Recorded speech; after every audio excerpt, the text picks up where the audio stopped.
Saya tahu ini ceramah saya ini didengar orang. Tidak semua yang datang kemari mau mendengar ceramah Abdul Somad. Banyak juga yang mau memata-matai Abdul Somad. Untuk itulah maka aku habiskan suaraku.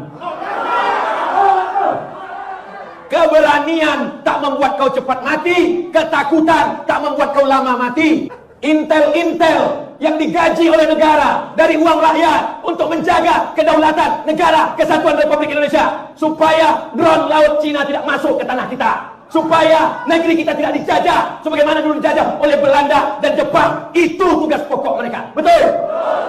Jangan sampai kalian salah pikir, saudara-saudaraku. Kalian bukan musuhku, kalian saudara-saudaraku. Kita sama-sama cinta dengan ini. Kita sama-sama cinta dengan negara ini. Bedanya jalannya saja yang berbeda. Jadi kalau ada di antara kalian tidak pakai seragam, kalian pakai baju koko, kalian pakai sorban, kalian pakai jenggot, itu tugas kalian. Silakan laporkan. Ceramah Abdul Somad tidak ada yang rahasia. Ceramah Abdul Somad diupload di internet, didengar di radio. Ada di antara kalian yang memotong, ada di antara kalian yang mengejek, ada di antara kalian yang mencaci maki. Silakan. Kita semua akan mati di hadapan Allah Subhanahu wa taala. Apa yang dicari Abdul Somad ini sebetulnya? Kau mau cari apa Abdul Somad? Mau jadi kepala daerah kau Abdul Somad? Mau kau jadi menteri kau Abdul Somad? Tak ada cari apa-apa. Aku cuma mau mencari ketika Abdul Somad mati, orang sholat di masjid ini pahalanya mengalir ke makam Abdul Somad.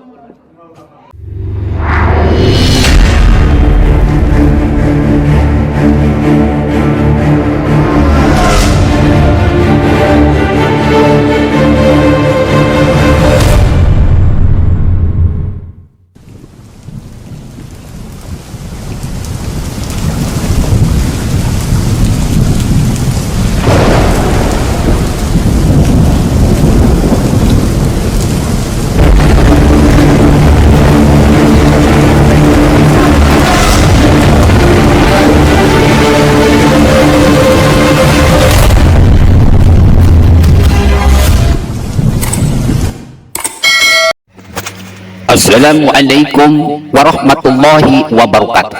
Ibu bapak hadirin pemuda-pemudi sebangsa setanah air dimanapun kalian berada, saya terkaget-kaget melihat sebuah video yang barusan saya tayangkan, di mana Ustadz Abdul Somad berceramah dalam keadaan marah besar.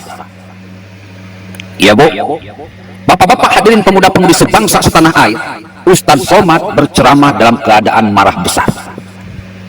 Ya karena bulian yang begitu masif, lalu videonya dipotong, bahkan mungkin video-video saya sudah sampai ke tangan Ustadz Abdul Somad. Membuat dia terpojok, membuat dia harus melakukan sesuatu yang cukup radikal, meluapkan emosi yang meledak-ledak dalam sebuah ceramahnya. Saya hanya tertawa-tawa saja, bro.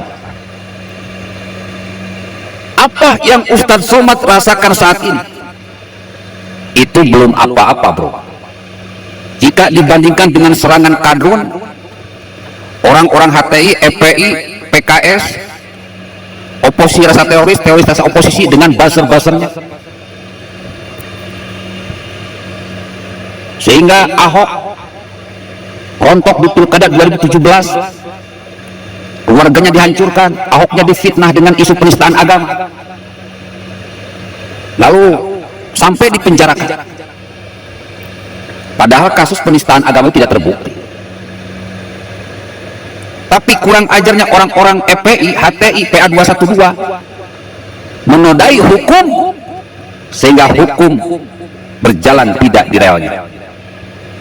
Bagaimana rasa sakitnya Ahok saat itu tidak sebanding dengan rasa sakit Ustadz Somad saat ini. Ahok jauh lebih sakit. Dia harus mengakui sesuatu yang tidak salah. Dia harus menjalani hukuman di mana dia tidak bersalah.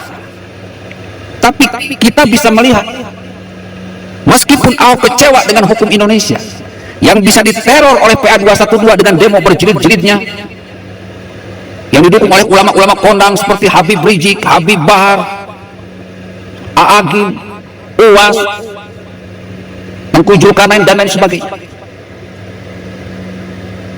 Ahok tetap tenang, Ahok tetap sabar. Beda dengan Ustadz Somad yang katanya ulama. Ketika diserang tidak mampu bersabar. Ini kan suatu keanehan.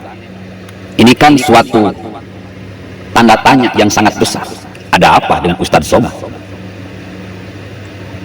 Padahal dalam Al-Quran sudah jelas, innallaha ma'as-sabirin, Allah beserta orang-orang yang sabar. Ternyata ketinggian ilmu Ustadz Somad tidak membuat dirinya punya nilai-nilai kesabaran. Justru orang seperti Ahok yang bukan ulama, yang bukan pendeta, mampu menampilkan kesabaran dan hati yang mulia. Dia menjalani hukuman dari apa yang tidak dipersalahkan kepadanya. Sudah sakit, Ahok di penjara. Kalau sakit Ustadz Somad belum apa-apa, bro. Juga kalau dibandingkan dengan Jokowi, Jokowi itu sangat luar biasa sabarnya, bro. Orang-orang seperti Ustadz Somad ini, Ustadz Tengku Zulkarnain, Waloni Yahya, orang-orang HTI, PKS, Habib Rizik, Habib Bahar, kalau di era Soeharto udah jadi mayat. Saya pastikan kalau kalian bertindak seperti itu di era Orde Baru, di era Soeharto, kalian sudah jadi mayat. Untungnya Jokowi bukan Soeharto. Dia lebih mengutamakan demokrasi. Dia lebih mengutamakan kebijaksanaan dalam permusyawaratan perwakilan. Dihina tetap dia, dibully tetap dia. Meskipun di hatinya merasa sakit, tapi Jokowi masih tetap dia. Apa yang dirasakan Ustadz Somad saat ini belum ada apa-apanya jika dibandingkan dengan hinaan yang begitu bergelombang dan terus bergelombang hingga saat ini kasus Bipang. Nanti saya akan bahas tersendiri masalah Bipang ini. Di TikTok begitu menggila, fitnah yang sangat luar biasa. Tidak hanya memojokkan Jokowi, tetapi memojokkan keluarga Jokowi. Saya cuma tersenyum-tersenyum saja. Rakyat Indonesia bisa melihat siapa pahlawan, siapa baik. Ibu bapak hadirin pemuda-pemudi sebangsa setanah air. Kalau Gus AA ribuan ancaman pembunuhan cuma dibalas dengan senyuman. Jutaan bulian cuma dibalas dengan senyuman.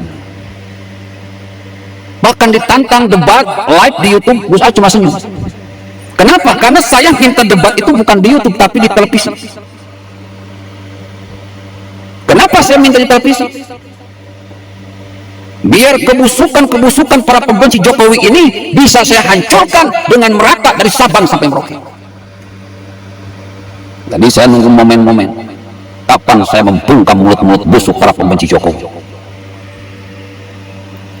Ibu bapak hadirin pemuda-pemudi sebangsa setanah air, mereka tidak bisa menyebut saya buzzer karena saya punya konsep yang jelas, the king of saya melakukan revolusi otak, revolusi akhlak, revolusi mental, berjalan sendiri cuma dengan mengandalkan para fans yang tetap setia support,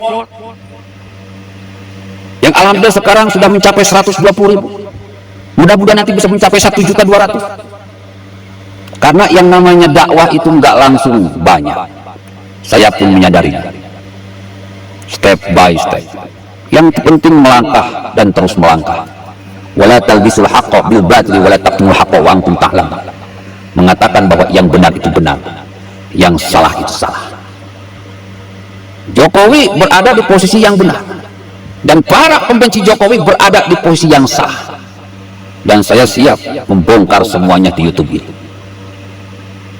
Jadi ibu bapak hadirin pemuda-pemudi sebangsa setanah air, dengan marahnya Ustadz Abdul Somad dan semua ceramah karena dia dibully, videonya dipotong, bahkan mungkin sudah melihat video-video Gus A, itu sebagai bukti mereka sudah terpojok dan terus terpojok. Semua strategi busuk mereka terbongkar, dari membuat negara ini kacau balau di mana setiap pom bensin akan diledakan, terus akan dibuat kerusuhan, akan dibuat demo berjilid-jilid, semuanya acak-acakan berantakan karena keburu ketahuan. Dengan bantuan ular betina Mbak Yu yang memang dibayar untuk bikin suatu ramalan yang merupakan kebohongan, Sebetulnya bukan ramalan, itu adalah strategi atau rencana para pembenci Jokowi untuk menggulingkan Jokowi. Jadi dibuatlah sesuatu yang seolah-olah seperti yang diutarakan dalam ramalan Mbak Yu. Padahal tidak, bro. Semuanya hanyalah strategi agar negara ini chaos. Tapi ingat, Mas Bro, inna fi khalqis samawati wal ardi wa ikhtilafil laili wan nahari laayatin lil albab. Sesungguhnya dalam penciptaan langit dan bumi dan silih bergantinya siang dan malam terdapat tanda-tanda bagi orang-orang yang berakal. Allah itu menciptakan langit dan bumi dan memberikan tanda-tanda. Siapa orang yang jahat pasti Allah hancurkan. Karena Allah tidak suka dengan kejahatan. Allah laknatullah ala dzalimin. Allah melaknat orang-orang yang jahat. Mereka yang ingin menjahati Jokowi, mereka yang ingin menggulingkan Jokowi, sebelum mereka melaksanakan rencana busuknya, ternyata di tengah jalan sudah terbongkar. Mereka terpojok dan terus terpojok. Apalagi Ustadz Somad terlibatnya dalam promosi 212 membuat nama baik Ustadz Somad ini terpuruk. Yaitu si salah sendiri, bro. Kenapa? Menggadaikan keulamaan hanya untuk sebuah bisnis. Di video yang tadi saya sudah ngomong, Refri Harun, Rocky Gerung juga sedang tersudut. Bahkan Ustadz Somad pun sekarang sudah tersudut.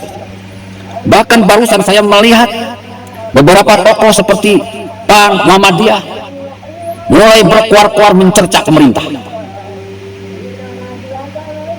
mencerca kepolisian. Itu berarti mereka sudah tersudut, sudah terpojok. Ya mau gimana lagi, Mas Bro? Data jejak digital nggak bisa dibantah.